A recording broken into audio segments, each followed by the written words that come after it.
So, Mr. Hörstel, as you know, Trump administration targeted the Iranian soldier Soleimani, and after that Iran launches missiles at U.S. bases in Iraq. So how do you evaluate the latest situation? What could happen next? That's a very good question, as always, and it is clear that the conflict is far from over. Analysts worldwide say the same thing. It is very open to anybody that this story cannot end because the, contradictions in the area, U.S. policy, the Iranian support to Syria and to other friends abroad, especially also in Iraq, will not stop. And for that reason, conflict is going to come. We have a very complicated situation for the U.S. president, who has to face a re-election fight during an impeachment process going on, which has been established in the U.S. Nobody is sure that this impeachment will go through. In fact, it's opposite. People think he may not lose his job over the impeachment. But this is a double pressure on the president. And in the past, we have seen a terrible policy of pressure. Let me say the deep state right now on the U.S. president by impeachment, so that impeachment comes out as a kind of, let's say, blackmail process to the president to fulfill certain objectives by these guys. And one of these objectives very clearly is that the U.S. attack Iran.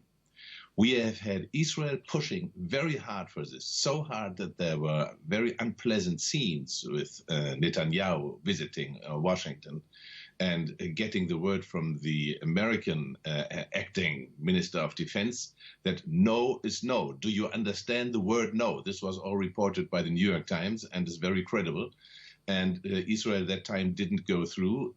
But of course, this influence is visible in the killing of two generals. In fact, it's not only General Soleimani, it's also General Al-Muhandis, who was head of the Iraqi Hezbollah troop, and also of the People's Mobilization Forces, a second commander. So it's a high-ranking guy who was killed there. That's very often forgotten in the news that this is the fact.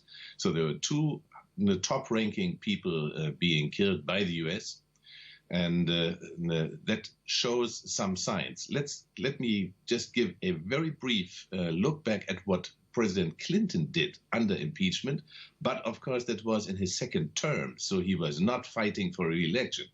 And at that time he bombed 4 countries with depleted uranium bombs, by the way, the Balkans, Sudan, Afghanistan, and Iraq in the Desert Fox operation, which lasted for 3 days, bombing Iraq, in fact, in a very heavy way. But he could not stop the impeachment process to be done. And then there's something decisive Clinton did, and which I didn't mention in my AHaber talk last night. That was that he weakened the so-called Glass-Steagall-Act. That is a very important law in the U.S. to limit the extent in which the financial mafia in the U.S. can act in their way.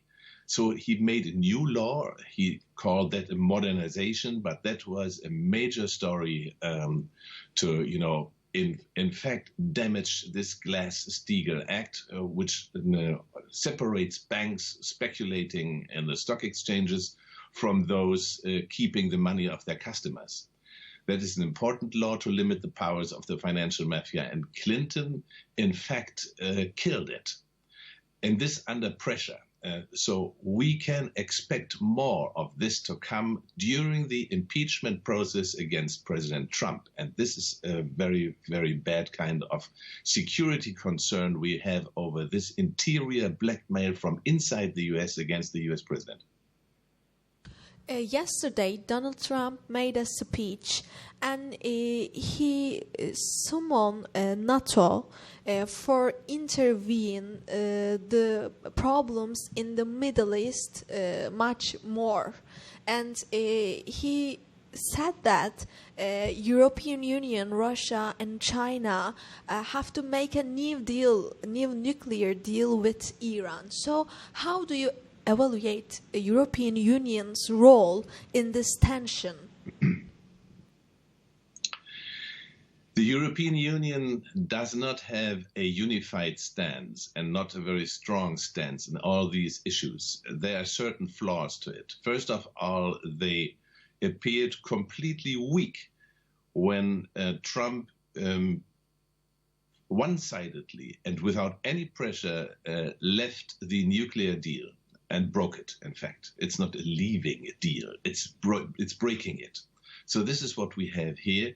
And the European Union has, in fact, done nothing to help this deal to survive. And that Iran backs out of it completely, that is all just, their right. And it's just and fair that they do it, because the present situation before they withdrew, the Iranians withdrew, was unfair to Iran. Let me just recall one story. There's a European Iranian bank based in Hamburg, which owns 300 million euros, which are lying with the German Federal Bank. And this money is being withheld from the Iranians. Germany is not returning this money. There are 300 million euros missing to the Iranian cash box. And it's Germany, in fact, acting like a robber. So this is just one situation we have here. Also, the Europeans did not manage to put a practice into operation, which in fact would ensure a bank-free exchange of goods between Iran and Europe, for example. The Swiss did it, but for medical supplies only. But the European Union did nothing. They're not doing any deals in their exchange process, which was officially established. There are contracts over it. There's an institution in Paris, but it doesn't work. So what does that mean? The Europeans are very weak partners if it comes to stand against Washington's wishes. This is the very simple and sad line we have. And there's another story, of course, including your country, that is Turkey. The European Union has a very sorry stance towards Turkey. If I may just briefly mention the Libya case, your President Erdoğan has called our Chancellor Merkel 3 days before the parliamentary vote on the sending of troops to Libya. He was not forced to do that. Turkey is a sovereign country and can send troops on his own wish and on the wish of the parliament where they want if the other people agree. So there's no law injured or anything wrong in this action. So why should the President Erdoğan call Mrs. Merkel?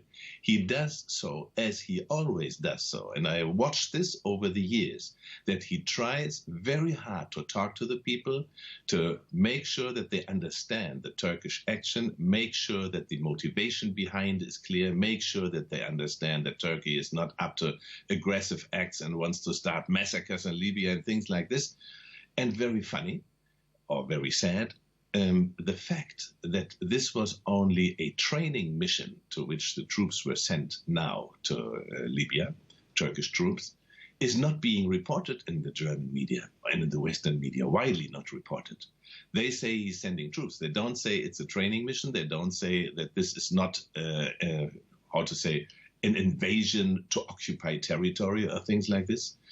So what we have here is the Turkish government getting zero reward. Of course, President Erdoğan wanted to know, what about the gas drilling around Cyprus? Do we get any kind of, friendly policy by the European Union for the Turkish wishes to drill? And no, he got nothing. He came away from this phone call empty-handed.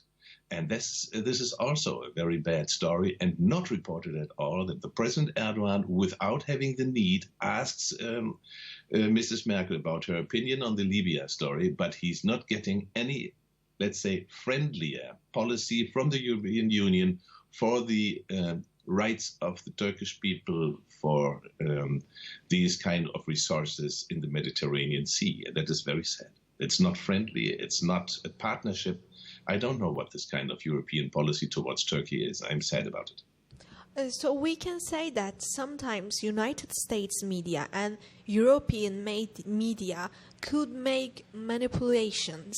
So when we look at the Iran situation, the Iranian people said that they targeted United States bases and they made a big damage on those air bases. But United States and Trump administration said that we don't have any damage. We are really powerful, stronger than Iran. So what is the real thing in there? Who we have to believe?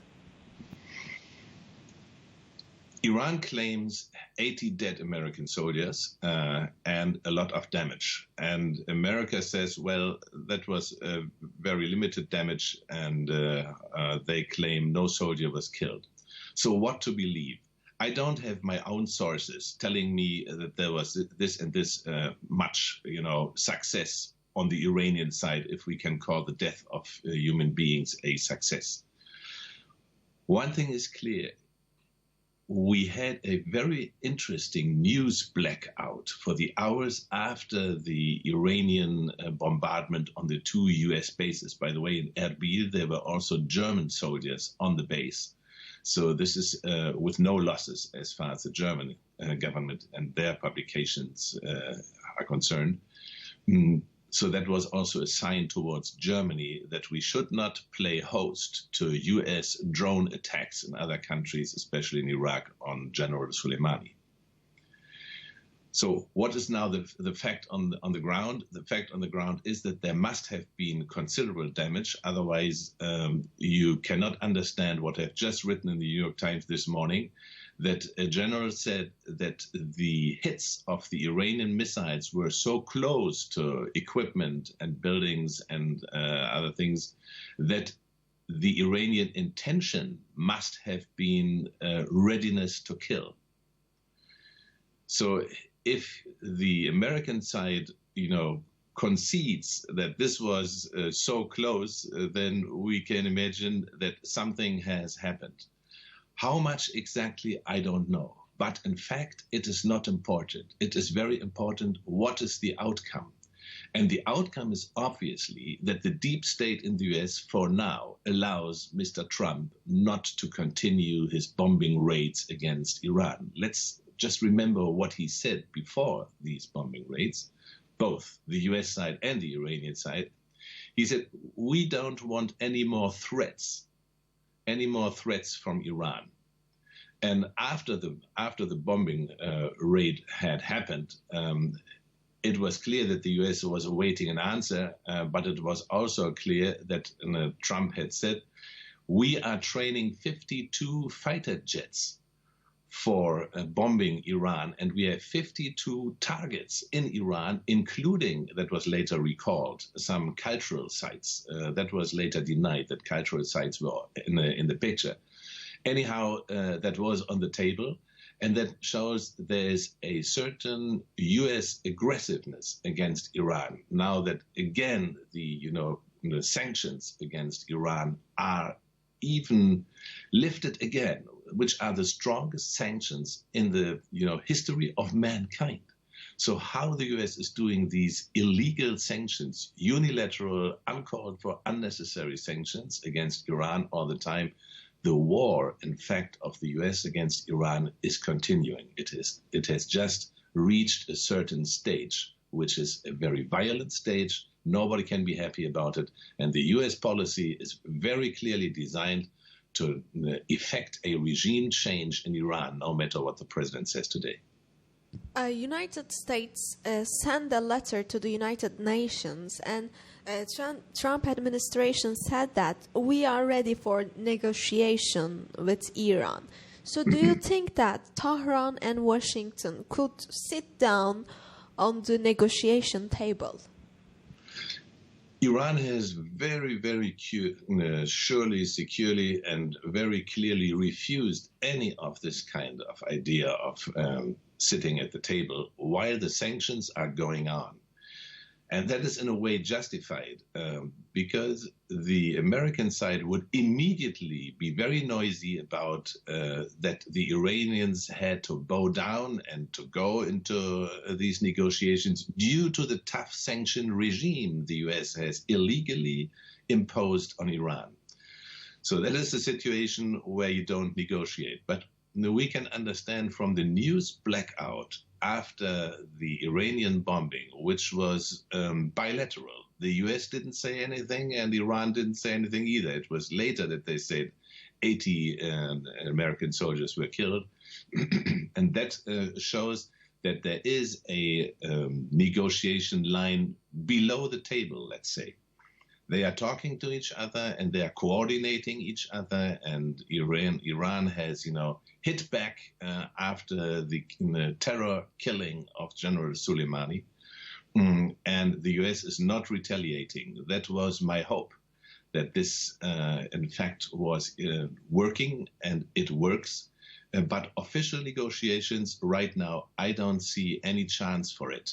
There must be some kind of new offer from Washington's side to Iran to make them come to the table, because they have sat at the table in 2013 to 2015. For 3 years, they have negotiated on that nuclear deal, and then comes a new president and says this was the worst deal in history, and backs out, breaks the contract, lets it die, where Iran has fulfilled 105% all the time, and the West has never fulfilled this contract. So why should they negotiate? There's no reason for Iran and no good rationale. The people are loath of this kind of negotiations, which do not help Iran, but help the other side.